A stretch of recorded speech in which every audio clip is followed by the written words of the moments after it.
BravoCon 2025 was just this past weekend, and it was loaded with tea, drama, news, gossip. And even once the weekend was over, there was drama in the airport and on flights, and it's just never ending. And I have a feeling that the news and gossip and drama is going to keep trickling in over the next few days and maybe even months or years, as we saw with Scandival. But enjoy this first part of my very special BravoCon news episode. It is going to include Real Housewives of Potomac, Real Housewives of New Jersey, Summer House, The Valley, Vanderpump Rules, and Married to Medicine as well. And then keep your eyes out for part 2 coming soon. Enjoy. Welcome to the Bravo Papers, a safe space for all us Bravo fans who love to analyze, deconstruct, and talk about our favorite Bravo shows ad nauseum. So join me, Bravo and Botox, and we'll catch up on all the Bravo news and read way too much into our favorite shows and Bravo celebrities.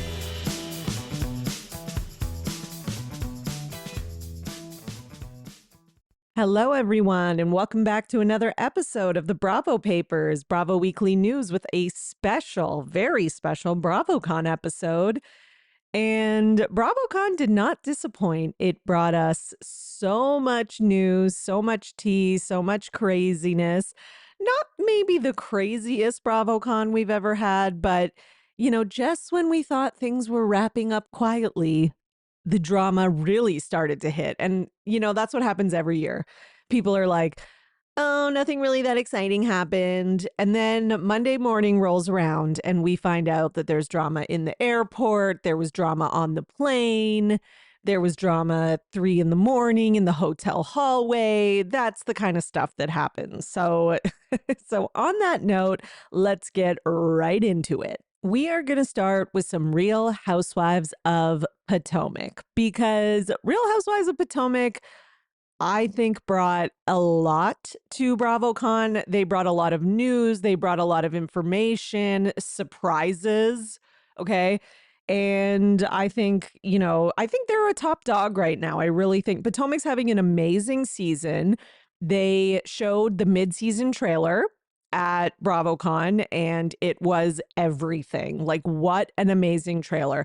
Like, not only are we getting, Karen back, we're also having like a pickup camera scene with Wendy and Eddie. Like, it is just, this is Potomac's moment, really. So yeah.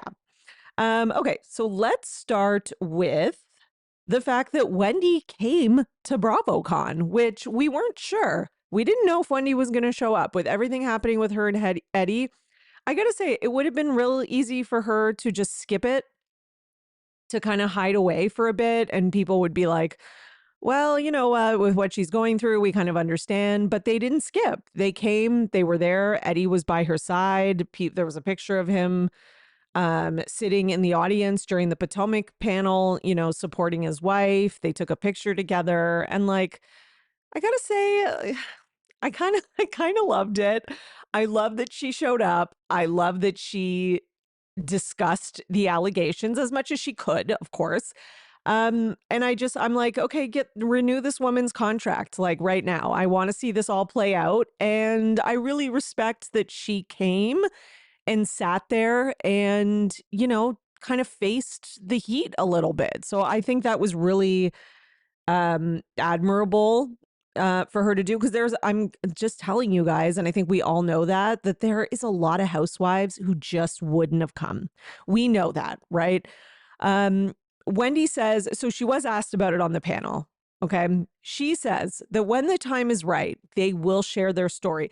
That's the other thing that is making me like really come around, because I've always been like kind of middle on Wendy. Like, I like her. Like, I've always liked her. She's been fine. I haven't thought she was like the best housewife ever. Sometimes I felt like she took herself a little too seriously, or she wasn't having fun filming the show. Although I do think that has changed this season. Ironically, right before she got arrested, she seems to be having fun. And she's much more likable this season than she's ever been. But what I will say is that I've always been kind of just like neutral on her. Like, I'll defend her when she's right, all that kind of stuff. But, I wouldn't say I'm like a stan. But I'm maybe starting to become one. I don't know. Okay. Because, she shared that they're going to share it all. And that's always for me. That is what I love in a housewife. And nothing irks me more when you get someone like Kyle Richards or something like that who's going through something huge and they're like, giving you these little breadcrumbs and not being transparent and acting like everyone is like such an evil asshole for even like asking a question, even though they've been on reality TV for 15 years. Okay, sorry, I'm going on it now. I'm going on a Kyle rant. But anyways, she says that when the time is right, they'll share their story. But for now, these are just allegations and they will push forward. Yes, Wendy. And here's the thing. I mean, I was going to say this is America. I'm in Canada, but same idea. Innocent till proven guilty. Is she most likely guilty? I mean, I still think yes, but but that being said, they are still allegations. Like, she's not wrong, and I understand that she can't give details at this point. But even just the fact that they filmed like a pickup scene, like that's enough for me, and they're doing more than many others would do. Wendy says basically every cast member has been supportive and reached out to her. The only ones, and it's not like she doesn't say the only ones who haven't reached out are so. I'm just process of elimination. She names everyone, but she does not name Kierna, Angel, and Ashley, which are the exact three that you would expect. Okay. Because Angel and Ashley are like, you know, Miss Grumpy Pants and Miss Grumpy Pants number 2. And then, we all know Ashley, which we're going to get into that in just a moment. Okay. So Ashley actually apologizes on the panel for how, according to Ashley, how hot she came in when it comes to the whole Wendy situation. She says she wasn't taking it as seriously and she's sorry and she means it. No, it's not that you weren't taking it seriously. It's that you were taking pleasure in it. Like, let's just be honest, Ashley. It was Schadenfreude, okay? Or that thing where you take pleasure in the downfall of others. Like, that's what it was. Don't pretend it's that, oh, I was just like, thought it was like a little thing. Like, that's not what you thought. You weren't taking it lightly. You were mocking her. Like, let's just call it what it is. You were mocking her. Okay, so Ashley apologizes for all this. And then she looks out at the audience when she does this and she's like, I'm genuinely sorry and I do mean that and I hope you'll accept my apology. And then I can't remember who it is, but I think I don't know. I think maybe Stacy. Stacy's like, she's over here, honey. Like and then Ashley looks over and Ashley's like, well, I tried to talk to you before at the hotel and you wouldn't talk to me. And she's like, but I hope you'll accept my apology. And then Wendy's like, I will not. And then the audience starts cheering and it was pretty funny. Um, so Wendy does not have a response. To what Ashley said about her allegations and said that she'll save these words for the reunion. Because, somebody in the audience is like, well, do you have something that you want to say? And she's like, no, I'm going to talk about it at the reunion, basically. And then what else did we have from the Wendy stuff? Oh, yes. So Angel and Kierna are on the red carpet and they get asked some questions about that. And basically what they say, they get asked about the Wendy situation. They admit that they have not reached out to Wendy after her arrest. And Tia was also asked and says thoughts and prayers, and I'll be watching when she gets her day in court. And when asked if they want to see Wendy come back next season, Angel and Kierna say no comment. So obviously implying that they do not. So yeah, okay. I guess things are not all is well in the Potomac world is basically what I'm seeing. Okay. Now, I mean, some things are though. Okay. Which is that Giselle is speaking fondly of Monique, which I don't know if I ever thought I would Actually, I did think I would see this day because after things went sour with Candace and Giselle, I kind of thought that Giselle would sort of like I thought they would be united by a common enemy, which is exactly what happened. They're both like, we both hate Candace. Yay. And now we're friends. which does happen sometimes. But Giselle was asked about Monique, and she says, I have more history with her than most of the other ladies, and it's great to look over and see that she's with this group. She's a part of the history of Potomac. She's supposed to be here. Okay, that's great. Meanwhile, on the red carpet, Ashley is asked how she thinks about, or what she thinks about Angel's first season and how she did. And she's asked to rate her. And she says, is 0 an option? And then basically gives her like a negative out of 10. Okay, so I guess, I mean, listen, I don't agree with Ashley about a lot, but so far, based on what I've seen, I do agree with her about this. I've got to say, Angel is, it's not going well. Okay. And I think anyone who's watching Potomac would agree with that. Okay. Now let's go to my favorite new Potomac housewife, Stacey. Stacey did this like little interview with Tamara and Teddy. They had like this little 2Ts episode filming in their hotel room. And she was like, why are you guys talking to Wendy's neighbors? Like, so clearly Stacey and Wendy are close. She's like standing up for her. Now, this was just kind of an edited clip, so I didn't really get the answer. But anyways, she also says that she didn't even want that robe from Giselle. She's like, who wants a waffle robe from Giselle who knows nothing about fashion? And then they ask, who changes the most when the cameras come up? Also, by the way, agree with her about who wants a waffle robe from Giselle. It was probably not a luxurious robe. Okay. Because if Giselle bought it, I'm sure she just bought she probably went on Shein or something and got a discount.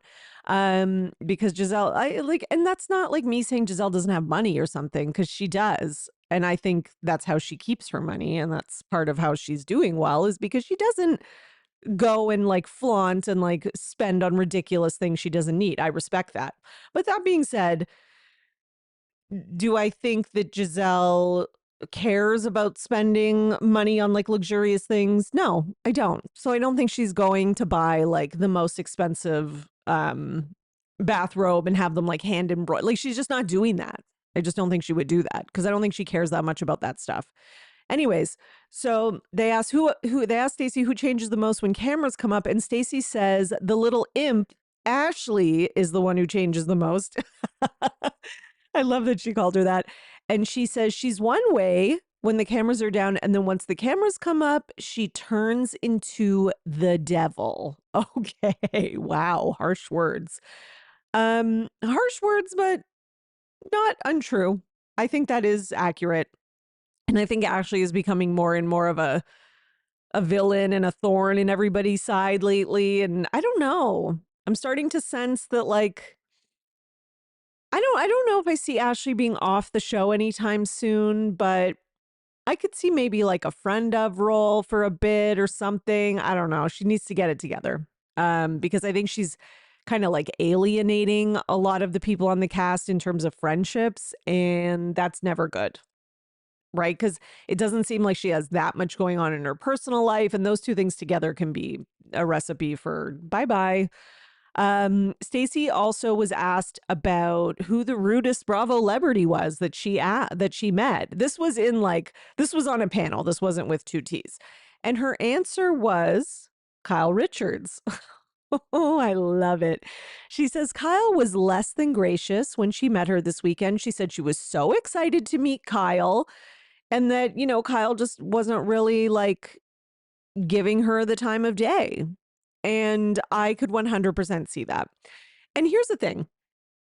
I think that Kyle like legitimately, because Kyle like defends this later and goes on this whole thing about how she just hasn't watched the show recently, so she doesn't know the new people and blah, blah, blah. But I have heard multiple times that, the Beverly Hills ladies kind of think they are like the top, quote unquote. And they seem to think they're like the best of the best, and that they're sort of like they think that there's kind of like a hierarchy and that they're at the top of it. So I could kind of see Kyle do it, because you can't look at Stacey and think she's a random fan. You just can't. Okay. She's this beautiful, tall goddess. done to the nines with her makeup and stuff. She's obviously in the areas where all the housewives, like she's not, you can't, I won't accept that. You can say you don't know who she is, that's fine, but you know she's on a show, you know she's a fellow Bravo leb.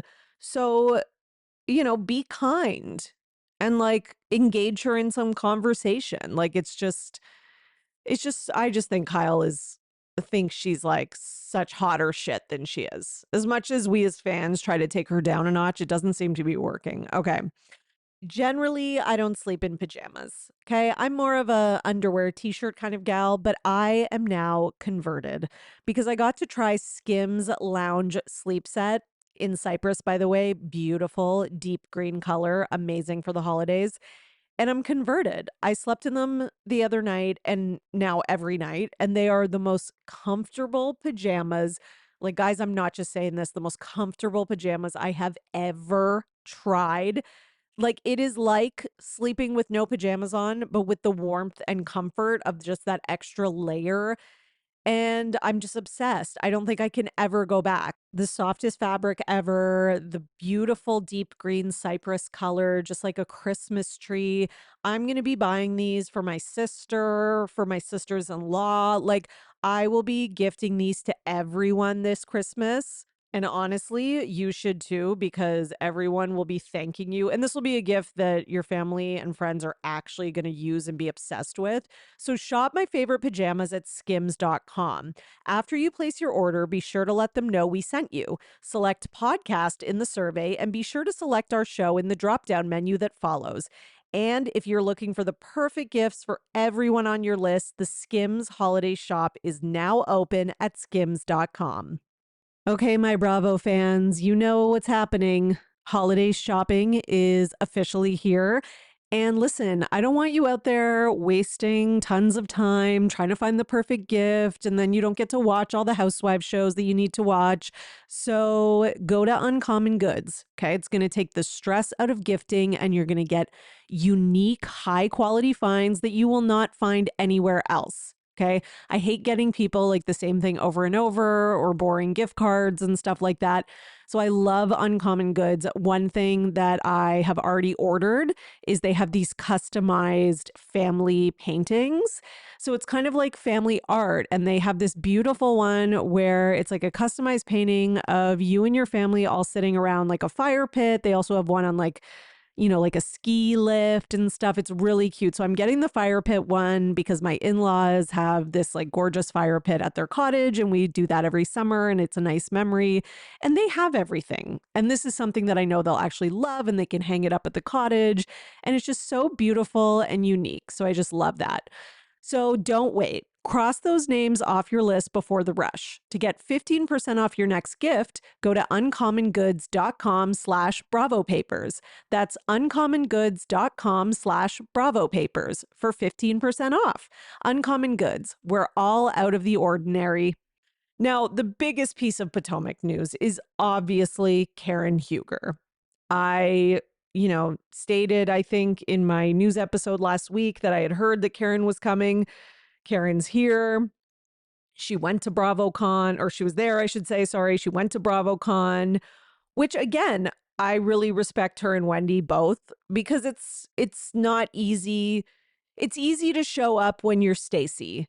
It's easy to show up when you're like, Angie K. Like when you're like the moment and everyone loves you and everything's going great. It is harder when you're going through like the worst time in your life, whether it's like you just got out of prison or you were recently arrested, like whatever it is, it's not easy to show up during those times. So I do give kudos to Karen for coming. And I have to say, like everyone else, I was very moved by her coming. I watched the episode of the BravoCon awards or whatever, and Karen presented an award and everyone gave her a standing ovation. And and I saw some people being like, we in the Bravo world are like, we're like the most like effed up fandom because we give standing ovations to people who get 4 DUIs. And I was like, okay, that is one way to think about it. But the way that I thought about it, I guess, was we're giving a standing ovation to somebody who was in deep, deep denial about their addiction and alcoholism for like decades. and who had to learn the really hard way that they do have a problem. And the reason we even know this is because we saw the mid-season trailer in which Karen says the words addiction and let's talk about my addiction. So, I think that people were applauding that, like, she can make that I think we all kind of know she's finally admitting to herself and all of us. And she had to learn by going to jail. Unfortunately, it took that to get her to admit it. But sometimes that's somebody's, like, quote unquote rock bottom. But that's what happened. And at least she's admitting it. And, from what I've heard in all the interviews from Andy and other people, she's taking accountability. And I mean, we've followed her journey for so long in life. Like, I wasn't surprised. Like, I didn't have such a jaded view of Karen getting a standing ovation. You can disagree. Like, some people could be like, well, she endangered lives, etc. But people weren't applauding that. Like, I don't think people were applauding like, yay, DUIs. Like, I think people were applauding like, you went to jail, you served some of your time. But again, that's up to the courts. That's not like Karen's fault that she got out early. But like, now you're owning your addiction. So I do think it's a little different. So Giselle spoke about this because obviously she's asked about it a lot, but she says that Karen is here at BravoCon. She was kind of the first to tell everybody on the panel.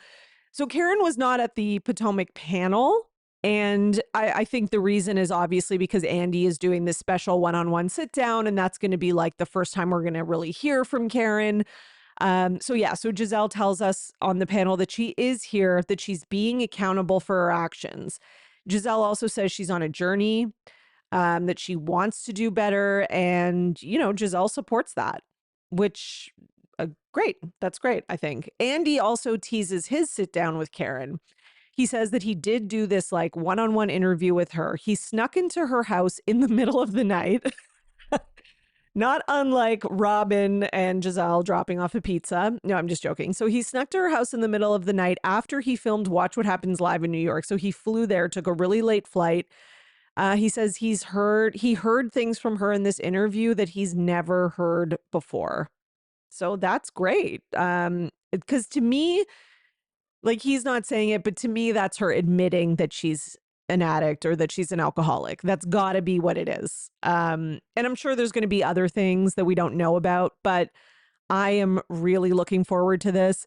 It is crazy when you think, because we all like to joke like, oh, these are like D-list celebrities, like nobody cares, and there's not paparazzi waiting, etc. But there is the idea of just like, Andy could be flying to Potomac or whatever at like 2 p.m, and a fan could see him in the airport, and be like, hey, what is Andy doing here? Oh, I bet you he's filming. And then the speculation starts, right? So I do understand why he did it in the middle of the night. It's not because they think like the Grand Dame is like Beyonce or something, but it is just like a fan sees Andy Cohen in the airport in Maryland, and they're going to be like, that's weird. Because we know like that just wouldn't happen. So people are going to start putting 2 and 2 together. So, I'm glad that he went in the middle of the night, because I'm glad that we didn't know about this sit down. Like, this was one thing that was a total surprise in the mid-season trailer. And I like that. I like the going back to those old days of Bravo when we didn't know every goddamn thing that happened. Okay, do we have anything else from Potomac? Let's see. I don't think so. No, I think that is everything. Okay. So let's go to the Valley, because the Valley had some good stuff coming out of there too. I mean, every show, I gotta say, did deliver some gossip or tea or whatever, or interesting interview bites. Like, there wasn't really any show that I was like, nothing interesting came out about this show. Like, every show had something, because I was doing the news, I was categorizing everything. Like, I have these little folders for each show, and I was like, every single show has stuff, like every show, which is great. Okay, so Lala and Schwartz are confirmed as full-time cast members for The Valley season 3. I gotta say, I'm not happy about it. I'm happy about Schwartz. I'm actually fine with that, with Schwartz being a full-time cast member. Because, he just he's is he like kind of a secret asshole and all that kind of stuff? And did he piss us all off and stuff? Yes. But he's entertaining to watch. He was only like he only pissed me off when he was, being a jerk to Katie and stuff for the most part. So, she's not on the show, so I think it's fine. Like I guess I'm fine with it. It doesn't like bother me to think about him being on the show. Lala, I really don't need Lala. Like I don't know what information or whatever Lala has on Alex Baskin or these producers of the Valley, but they seem to want her on our television so badly that they don't care what any of us say. Like, we could be like, the entire Bravo audience is going on strike, and they're like, we're not watching anything. And they'll be like, but Lala's coming back. Like, they just are not taking no for an answer. And we're all at the point of like, okay, I guess, like, so Lala and Schwartz said that they were actually worried they were going to get booed at BravoCon for being back, which I don't think Schwartz needed to worry about that. Lala did, so I'm glad she had some self-awareness there. But that's still, again, that's not enough self-awareness like for me to give a shit. I'm also just like, I hope they're not just putting Lala on the show just to like play fake producer and try to like push storylines along. Like, unless she really has something going on in her life, which I don't know if she does. And unless she really has like dynamics with the cast that are like going to seem natural and interesting, because that's kind of what's been good about this cast. Like I think like she could ruin the show. I hope that they see that. She could not, but she could. So I just hope that they know the kind of risk that they're taking, especially when they already have a good cast and a good show. Like this show has been really successful and really good so far. So on that note, Tom Schwartz said that it was nice to film on his own without Sandoval. He said he's not a sidekick anymore, but he doesn't mean it as shade towards Sandoval. He also says his new girlfriend is the love of his life. But interestingly enough, he later, in a later interview, he walks it back, which I'm sure his girlfriend just loves. But later he walks it back, admitting that he was maybe being a little dramatic, or sorry, melodramatic.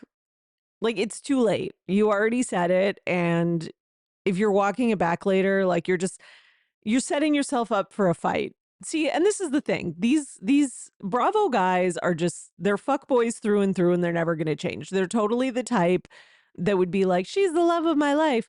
And then later be like, actually, maybe I don't want to commit fully. So let me walk that comment back a bit. Maybe I was getting a little too excited. Like it's just, they haven't changed at all, in case anyone's wondering. So Tom Sandoval was asked on the Traders panel if he would want to join the Valley. He, of course, says yes. There's some interest there. Oh, some interest, please. You are dying to be back on a TV show. Basically, the audience is like, no, when he says that, which, yeah, I think that pretty much explains how I feel as well. As far as Sheena not being on the show, Kristen Doty on the panel said that there was a conversation had with producers, but Sheena doesn't want to, so that's on her. So I don't know, but like when Kristen said this, it wasn't as black and white as like even the way that I'm representing it, I guess.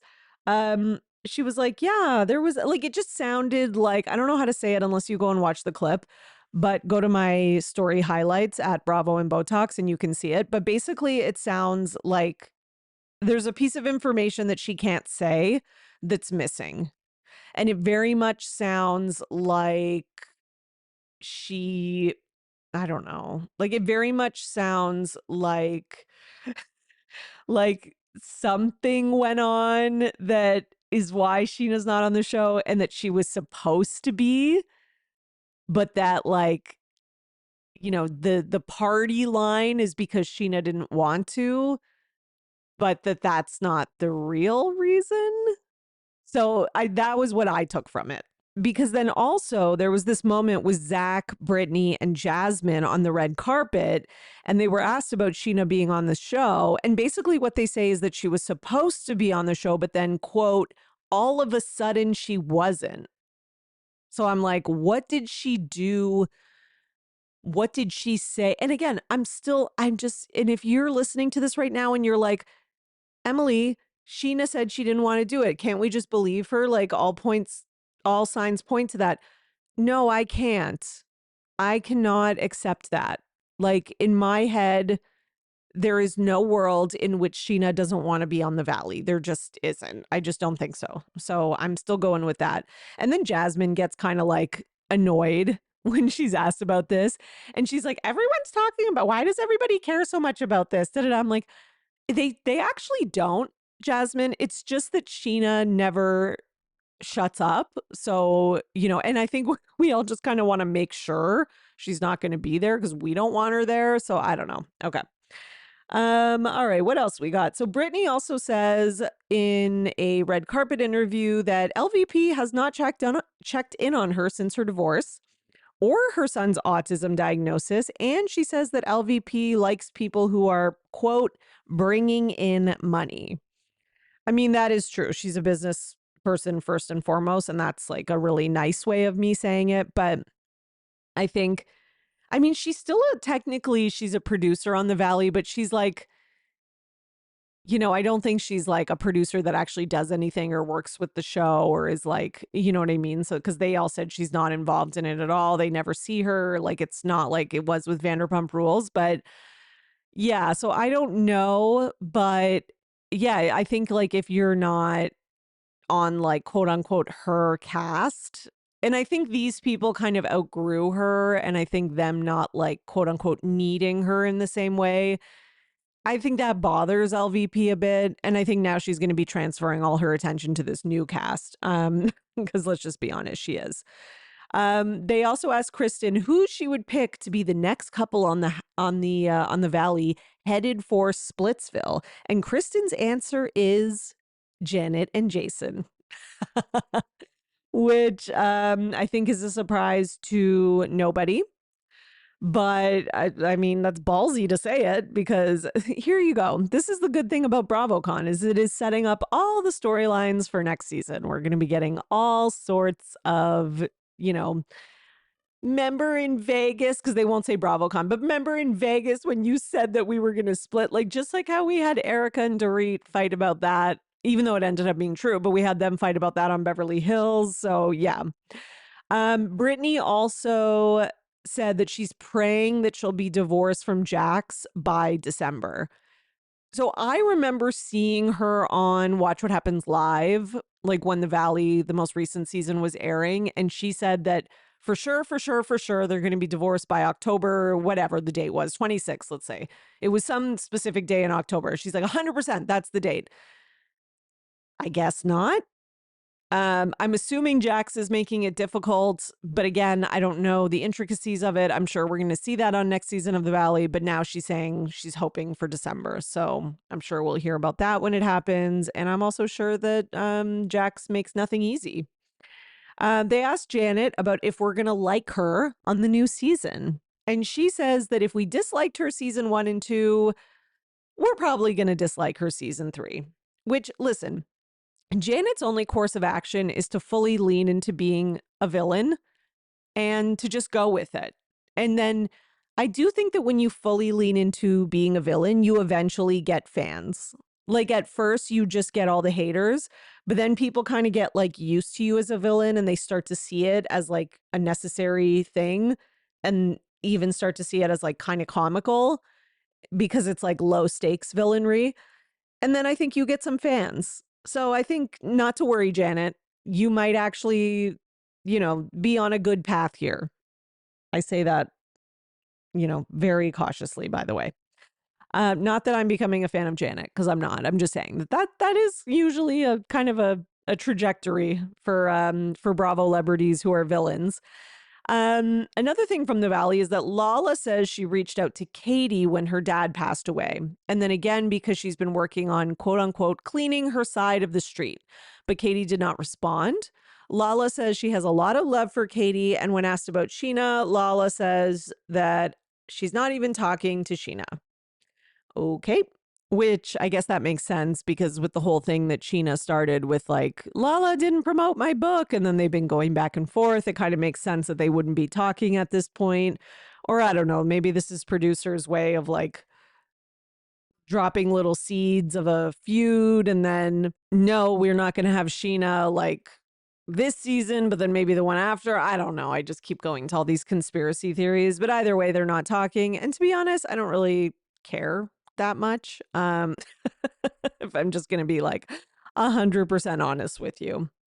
Okay, is that all for Valley? Let me just see. Oh, wait, there's one little thing, which is when Danny and Nia are asked if things are like good, I guess, between her and Janet and Jason, or with them and Janet and Jason, Danny says, "Who?" And they're like, "Ooh," like the red carpet person. So I guess that means no, and that they're still on bad terms. So we will see how things play out next season. Looking forward to that, of course. All right, what do we have next? Let's talk about Real Housewives of New Jersey because there was a lot of news out of a show that's not even on this weekend. So first and foremost, Andy said there's not going to be any New Jersey announcement at BravoCon. And basically, there, as in like the network and producers, I guess, are not going to be pressured into doing it sooner than they're ready because it's just not there yet. And Jersey fans deserve something really great, and they're still figuring out casting. Okay. So, obviously, the other big thing from New Jersey, which, sorry, before I go to the next thing, I do think that that is the right decision. You know, now that being said, sometimes when you sit too long on it, you can miss things or miss good opportunities, but clearly they did like test filming and stuff, as we've said, and as has been, reported before, I should say, and nothing has come of it. So I don't know. I don't know if that means that the test filming just didn't go well. And yeah, I mean, that is probably what it means. And that means that whoever those people were, I mean, I remember hearing, I think that it was like Marge and Rachel Fuda or something like that, that it was either boring or it didn't go well or whatever the case was. So that's not the right cast, or those people can't carry it maybe without other people added in. Okay, I don't know who those people should be, but that's probably what they're doing, is kind of figuring out who those people should be. I think the other thing that they're doing is giving maybe Teresa, Joe, and Melissa some time to, I don't know, prove that they're actually mending their relationship and that it's not just for the show. Because that's the other big thing that came out of BravoCon, is that Teresa and Melissa reconciled, and Joe, sorry. So Teresa says that she met up with Joe. She actually asked him if they could meet up at their parents' gravesite because she felt like that is a place where they could really talk quietly, that there wouldn't be like cameras or anyone people wouldn't like catch them, I guess. And she said like it's like a peaceful place. So that would maybe stop them from like losing their temper or getting mad. But she said that it went really well, and her brother did get emotional, and she said that basically she felt it was right for her to meet up with just him first and then him and Melissa, which they did after.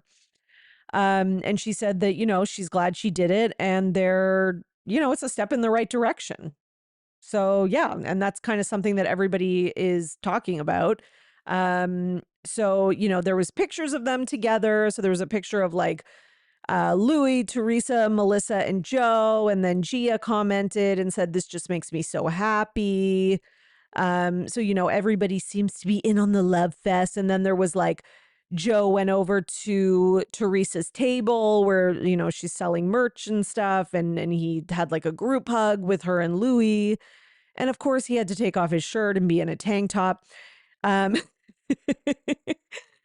um, What else? Yeah, listen, I know that people are extremely cynical about this, me included, okay? I know that they are just doing this for cameras, specifically because they all need a paycheck, the money's running out, they need to get back on Bravo. Like, I get it, okay? Because it's not like they don't make money in other ways. Like, they do. They make money from their podcast, they make money from sponsorships, like they do appearances, like they do make money in other way. However, it's not, you get those other things though by being on TV. So you do get paid by being on TV, you get more sponsorships and more, you know what I mean? Because there's more eyes on you, there's more attention, all that type of stuff, right? So, I do think that it's not just about the Bravo paycheck, it's about what the Bravo exposure and being on TV can do for you, like the relevance and the like being top of mind and all that kind of stuff. So there is that, of course. Now, all that being said, I still like this. And here's why. Whether it's true or not, I like it because I need the New Jersey fandom to shut the F up. Like, I'm over and I'm sick of the teams and people digging up dirt on, like, look what Melissa said, look what Teresa said, look at and like this like toxic, teams and one side or the other, and these like accounts that are these like crazy New Jersey accounts that are like trying to have the gotcha moment. And then there's been this constant competition back and forth since New Jersey was taken off the air of like who's going to be the winner that's going to get chosen to be back on the show. And like one week it's Teresa, the next week it's Melissa, and it goes back and forth and back and forth. And it's exhausting. It's not fun. It's annoying. Everyone's tired of it, like all the regular fans who aren't being like next level about it. So even if they hate each other still and this is all fake, I don't care. Okay. I don't care because I want them to be made up just to shut all that down and to shut up all that noise. And so that we can just move on from this. Okay. And even if like the catalyst for them getting back together is money and a paycheck, okay, maybe that is at least the first step and then they start talking again. Because at the end of the day, it is a real family and there are nieces and nephews and children. You know what I mean? So it's like, okay, like who am I to judge what the reason is? Like, I get that it's fake and that it's very produced. And I totally understand the perspective as well of like, oh, they're doing it right before BravoCon and then they announce it then. And this is all, I get it. I get it. And I agree with all of that. But I still am glad that this is the outcome because them like just fueling these like teams and these sides, it's too much. We need it to end. We all need to move on. Okay, that's my opinion. So when asked about this, Melissa said that, we just want to fix it. We want to get everyone back together. Everyone's growing. We're learning from our mistakes. She says that Teresa's reconciliation efforts feel authentic. So, and again, like the audience can be like, it's not authentic. Da da da. Teresa's just whatever. It really doesn't matter. At the end of the day, the only people who have to like decide if it feels authentic are these three people, I guess. And that's it. And if they say they're fine, like I'm just kind of like, who cares? Joe Gorga says that he wants his sister Teresa and his nieces in his life, and he begs Bravo fans to stop with the teams. Now, again, I agree with him about that. We need to stop with the whole teams thing. That being said, you guys did kind of start that. Like, sorry, but it's true. Like, ever since Melissa and Joe came on New Jersey in season 3, they are the ones who kind of like started, like, they came on this show with like a vendetta and they made their storyline kind of like fighting with their sister. So fine, you guys did start this. And that happens sometimes in life though. You start something and then you realize I created a monster and then the monster takes on a life of its own and then the monster turns against you and then you regret it. And I think that that could be part of what's happening. So at the end of the day, I think it's a step in the right direction.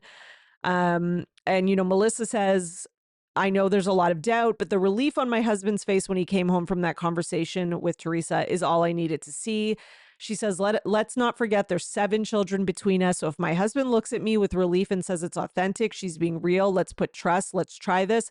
I'm not going to look at him and say no. So I'm going to try. We're not doing it in front of the cameras and it feels different. I have real faith, good faith in this. So trust in us this time. We are just giggling and laughing and no one's talking about the past. Okay.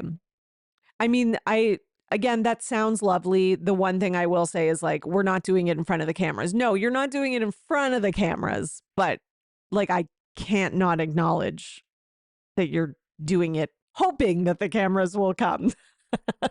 So I have to point that out. Let's see, what else was there from all of these peeps? What else did we get? Oh yeah, so Andy said that, you know, whatever Melissa and Teresa do, they should do it for themselves. He said they need to take some time to heal their relationship without cameras before they can even talk about filming again, etc., or anything like that. So yeah, it does seem like Andy is like, don't think that just because you made up today and you're putting on a happy face that means I'm going to be like, you know, New Jersey's back and Melissa and Teresa. Like, I think he's kind of like, you guys are going to have to show that this is real for a while before we even consider picking cameras up. And I think that's kind of like his sort of like test for them. I don't think well, no, he does. I was going to say he's got to understand how long they can fake it to get the cameras back. I think they could. But maybe he also feels like if they fake it, it'll turn real. That's kind of what I think. I think sometimes you fake it and then it ends up being like maybe partly real.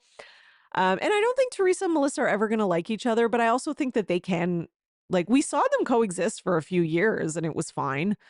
I don't know. I liked those seasons. So, you know, just saying.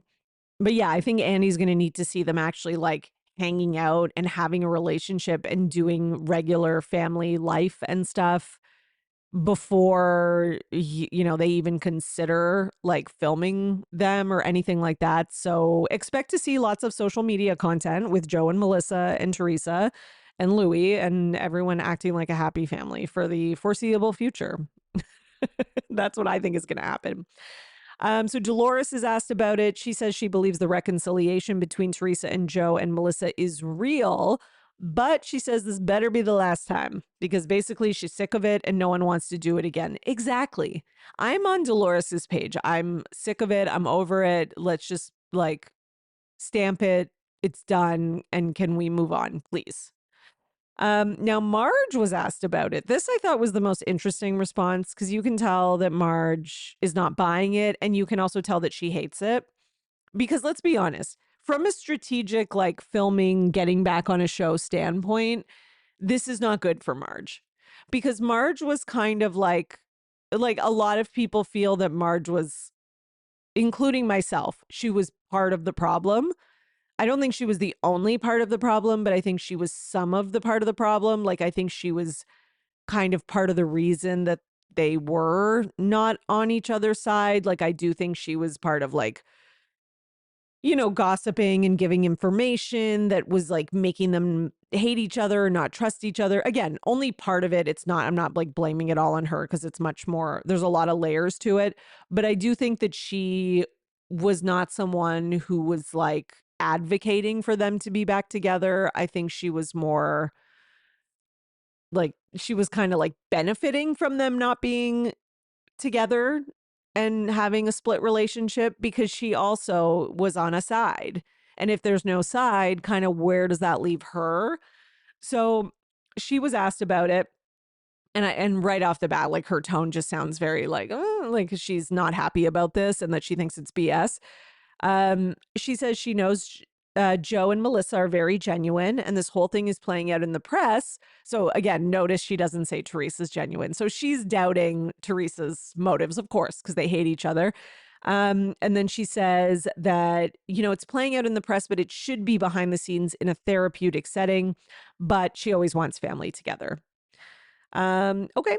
I mean, like, is she wrong about that? No. But I also am like, it's not like there's no way for it to like not play out in the press because these people are public people at this point and their entire livelihoods and careers depend on everything being in the press. Otherwise, they will not make a check. So I think they're kind of past that point, like their careers and lives and like it's all intersected. So I think there's just no way for that to not happen. But I understand what she's saying in terms of like for it to be authentic, they need to really like work on their relationship behind the scenes, which I think that is true. That is definitely true. But I don't think that Marge wants them to. If you want me to be honest, I think she wants them to still have clear teams in the media and the press. I think Marge's biggest fear is that them reconciling means there's not a spot for her if the show comes back. And I see why she's fearing that because that's a possibility. Because the network could see Marge as like, a potential for them to be not speaking and getting along again. So maybe they would leave her out. I'm just saying. And I think it's true. I think that could definitely happen. Okay, so that's it for New Jersey. So let's talk about Summer House for a bit. There was actually a story about Amanda and Kyle that came out kind of like right after I recorded last week. And the story was basically like there was a source, close to Amanda and Kyle, or one of them that said that they were going through a challenging time. And again, I think a lot of people were like, when are they not going through a challenging time? But, anyways, so Kyle was obviously asked about this at BravoCon on the red carpet, and he said him and Amanda are very much still together because there were some rumors that they were maybe even separating or like taking time apart. He said it's unfortunate that basically that Page Six rumor came out right before BravoCon, but they're still together. And yes, they've been looking at apartments and stuff, and Amanda's stuff is all over their apartment, which he says is a big storyline this season. And they've never tried to portray being a perfect couple. It hasn't been easy on TV with their relationship all these years, especially when people are trolling and trying to cause trouble. Okay. Now, I did notice today that Amanda and Kyle posted like, that they're doing some sort of like apartment edit, so it was like from a company called at Imagine It Done. And it said, and the company posted back with Amanda and Kyle for a long overdue edit and organize of their home. Stay tuned the next few days to see all the behind the scenes. So I guess that's what Kyle maybe was talking about with like stuff all over the apartment. I'm assuming that this is kind of part of it, I guess. Now I have to say something, which is that I watched some clips of their panel, like the Summer House panel. And I have to say, like, I don't know. Amanda and Kyle's body language it was just really off. Like, I don't know if anyone else noticed that. I just felt like the body language was very much like, we hate each other. And again, maybe that is like means nothing because I don't know. Kyle and Amanda kind of always have that body language, but I felt like it was extra. Maybe I'm wrong. Maybe I'm overanalyzing it, but it didn't seem like they're in a great place. And I could see them if they are splitting or having issues. Like I could see them waiting till after BravoCon to announce it, or even until Summer House airs, or like the next reunion, because that's kind of maybe like what's best for them career wise. And also maybe they just didn't want to answer questions about it at the reunion. But, they do kind of allude to like the issues and stuff. Like Amanda was asked about kind of how she's doing, and she calls Kyle Mr. Batula at one point, like in her way of saying, you know, I used to be like Kyle's booty call and then Kyle's girlfriend and then Kyle's fiance, but now I'm like stepping out into my own. So, that could be, kind of stepping out into my own could sort of be code for separating, but it could also be just that she's trying to like do her own stuff, which I think is what it was kind of before when she was doing the bikini line and that kind of thing. But now, I don't know, it could be taking on a different meaning. But Amanda does admit that her and Kyle are like, she did this interview with Danny Pellegrino and said that her and Kyle are always having issues and that there's always room for improvement on their end. But yeah, she did say we are always having issues, which is not a great sign. I just feel like with this couple, They're one of these couples where I just am always waiting for the announcement. And again, it's not because I'm like cheering for divorce or I don't want them to make it. It's just, they just don't seem happy. So it's just like one of those things where it's kind of like, maybe it's time to just cut your losses. Like, you haven't had kids together yet. You haven't bought a home together yet. Like, I get that there's the business thing, but it's just like you both seem miserable. Like, it's like, how long can you go on like this? Now on the panel, West, other things besides Kyle and Amanda. West was made fun of for hooking up with influencers. Like, that was, it said, the cast made fun of him, but it was mostly Lindsay who pointed that out.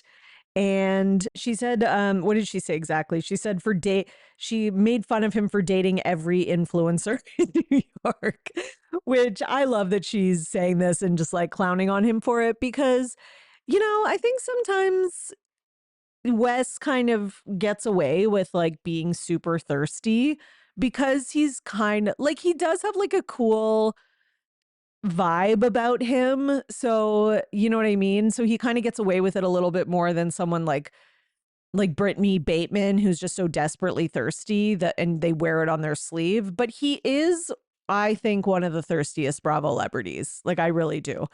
Now speaking of Brittany Bateman, apparently not apparently, West and her did actually exchange phone numbers at BravoCon, which is weird because like Jared was there. I don't know. Not that I give a crap about what's happening with Brittany and Jared, but yeah, it's just, again, thus proving my point of West just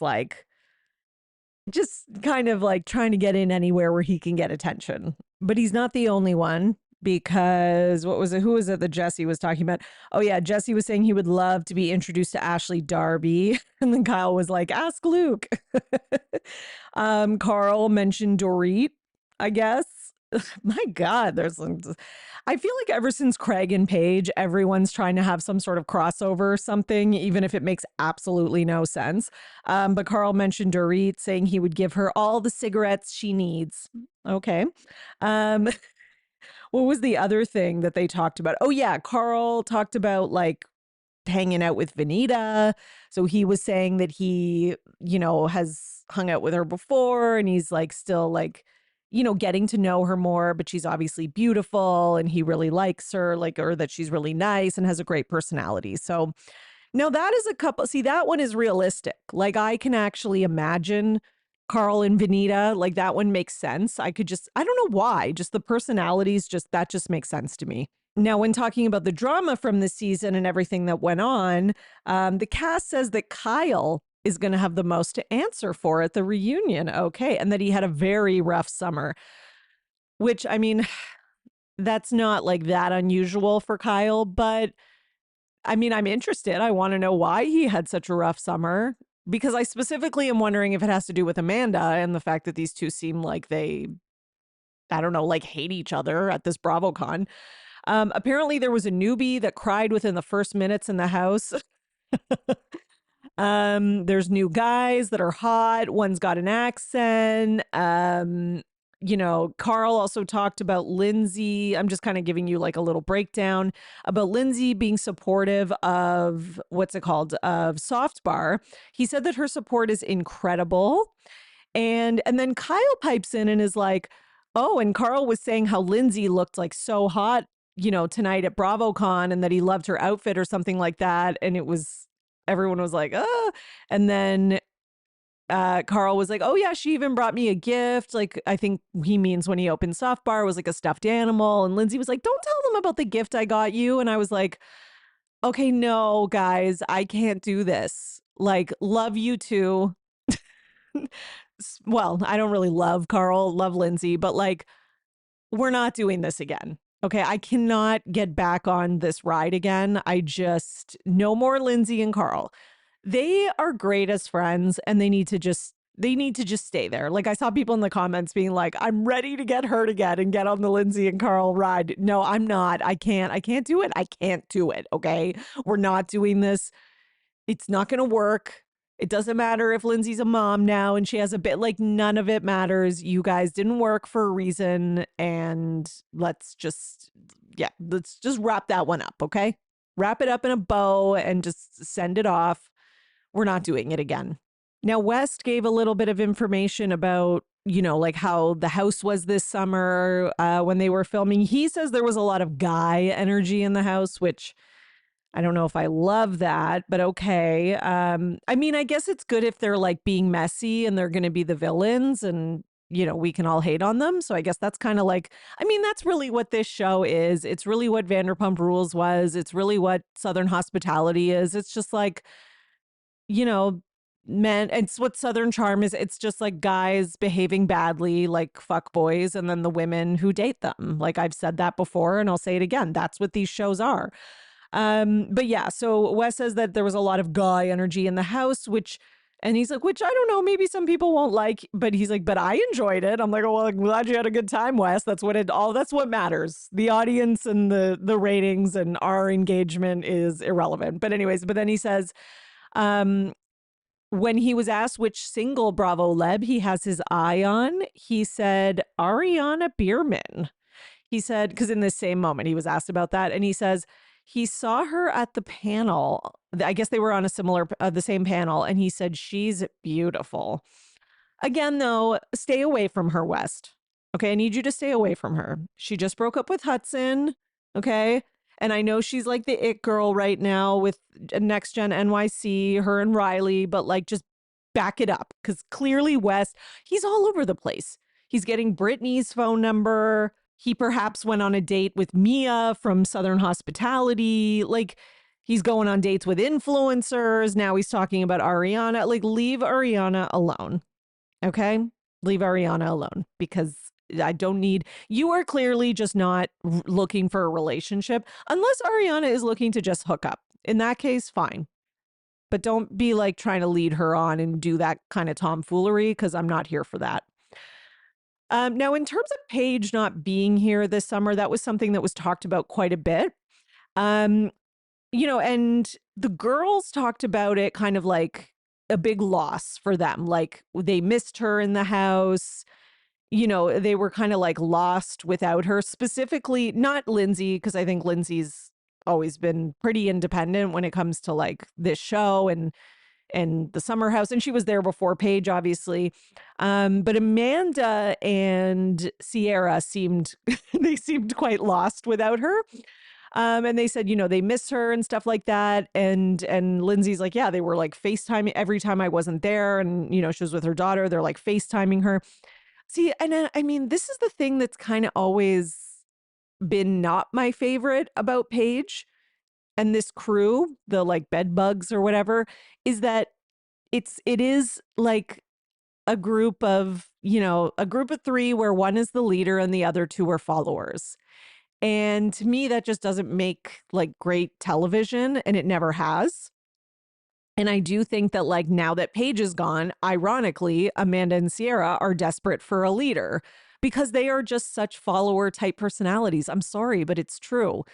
And they're just not like, and I don't even mean that as an insult necessarily, because some people just, that's their personality. Like they don't want to like make the decisions and be at the head, especially when it's like, the TV show and all that kind of stuff. And I think Amanda's kind of shown that with her relationship with Kyle a little bit too. Like she's finally stepping into her own, but not fully, let's be honest. But yeah, so they're kind of like, Lindsay's like, yeah, every time I was gone, they're like FaceTiming me. And then it's funny because then Lindsay said, I actually like got in bed with them and like became like a bed bug. And I'm like, that's funny. It's funny that now that Paige is gone, and I know Paige and Lindsay were sort of like becoming friendly last season and stuff, but it is funny to me that finally Lindsay gets like included in a more real way. I don't know, just kind of shows to me like who is kind of the leader of being a mean girl sometimes, just saying. So yeah, so they said that they missed her presence overall, and they weren't sure how to navigate without her. And the boys, on the other hand, they said it in a nice way, but I think that they were trying to say that it was better without Paige.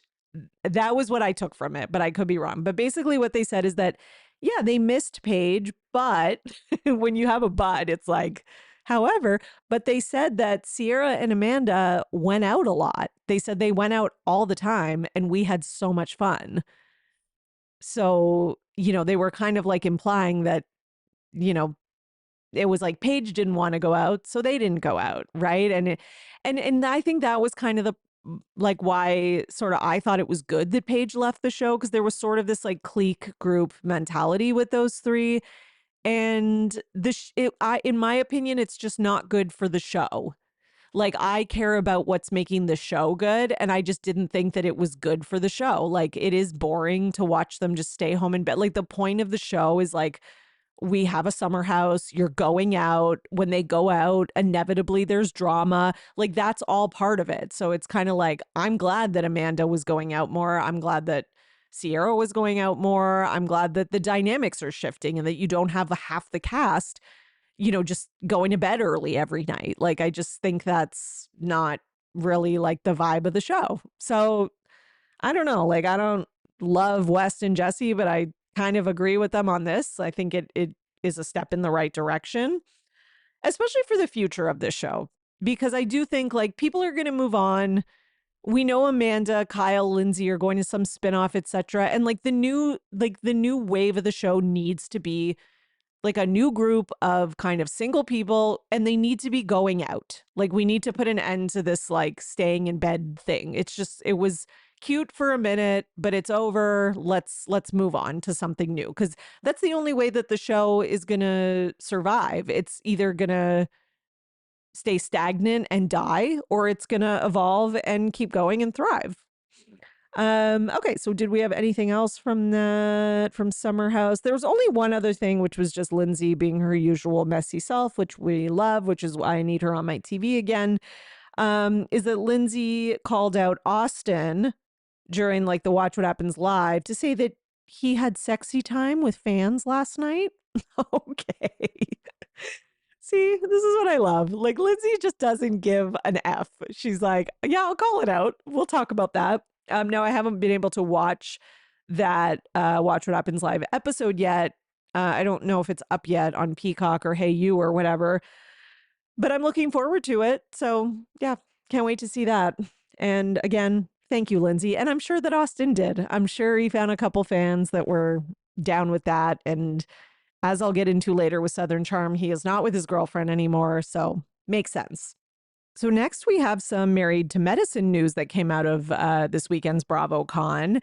So on the red carpet at BravoCon, Toya and Contessa were asked about if they're going to be voting for Dr. Heavenly for Georgia State Representative. So as some of you might know, she is actually running and trying to get into like the political field. And I believe that is part of the reason why she's a friend of coming on next season and not a full-time cast member. Okay.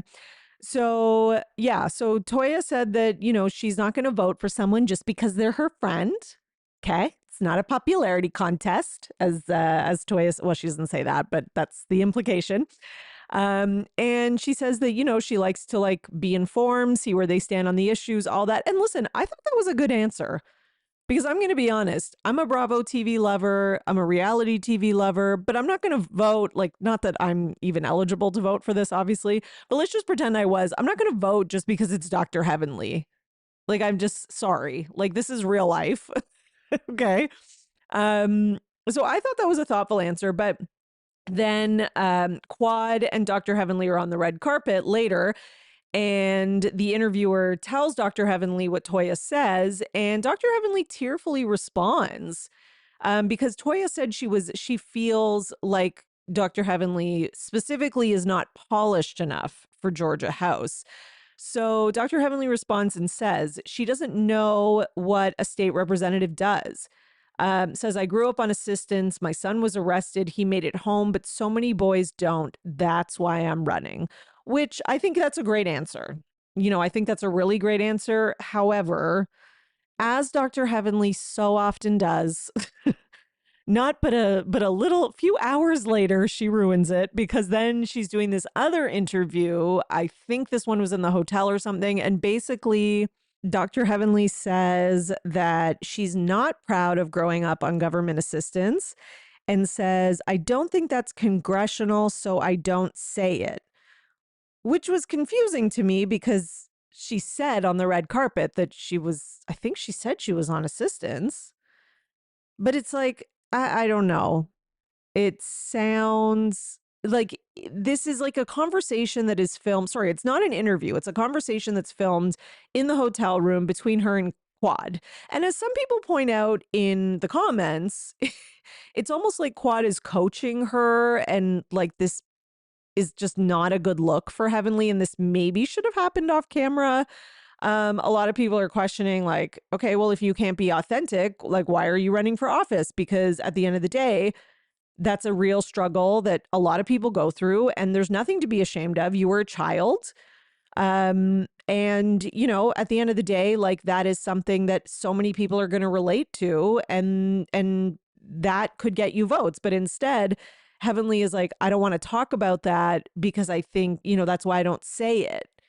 And it's funny, a lot of people as well are like, can we vote for Quad instead?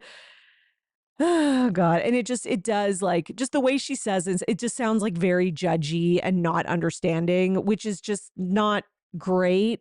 Because if you want, you can see the clip on my Instagram stories, or go to at the neighborhood talk to see it. They have it posted there. But one thing I got to say is, like, you know, she gets a lot of slack for being, not flack, I should say, for being like judgy on the show. And people felt that that was coming off here. Right. Which in these times with this economy and all that, that's not going to work for you. Okay. So what else do we have? Our last thing for this part one is going to be talking about Vanderpump Rules. The new Vanderpump Rules, that is, because there's not a lot to say about it at this time. It hasn't started yet, etc. But what I will say is that they did show kind of like a little preview clip, and basically like, oh, sneak peek of the first like 10 minutes or whatever. And basically there's security footage and allegations of assault within the first 5 minutes of the new Vanderpump Rules. Does not I didn't really see the clip, but somebody filmed it. I do have it on my highlights. If you want to go and kind of get what you can. It's not very long. But yeah, it does seem like the new Vanderpump Rules is going to be off to a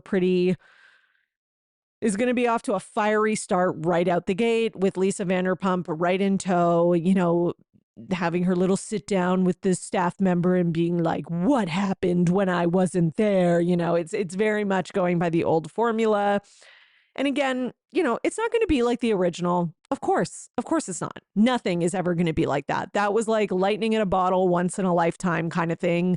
But that doesn't mean that the new show is necessarily going to be bad. Could it be bad? Yes, we all saw what happened with New York, but could it be good? Yes. You never know. You really don't. Look at Southern Hospitality. Took it a little while to get its legs, but it's doing really well. And, I think we should at least give it a chance. Okay, I'm going with that. I'm going with giving it a chance. Okay? All right. I hope you enjoyed this part one and my coverage of these shows so far. Make sure you go back to the feed to check out part two, because there is a lot more, okay? There's not just like a little more, there's a lot more. I'm going to talk about Next Gen NYC, Southern Charm, Southern Hospitality, Salt Lake City, Miami, New York, Beverly Hills, like, oh my God, OC, Atlanta, there's still so much. Okay. All right. I will see you guys then. Thanks for listening. And if you are looking for my recaps of the shows, including, the premiere of Southern Charm, Salt Lake City, the last part of the OC reunion, all that stuff, head over to my Patreon, patreon.com/Bravo and Botox. And until next time, you are now in the know for everything BravoCon. Bye. Thanks for listening, everyone. Your support really means everything to me, and this show wouldn't be possible without you, the listeners.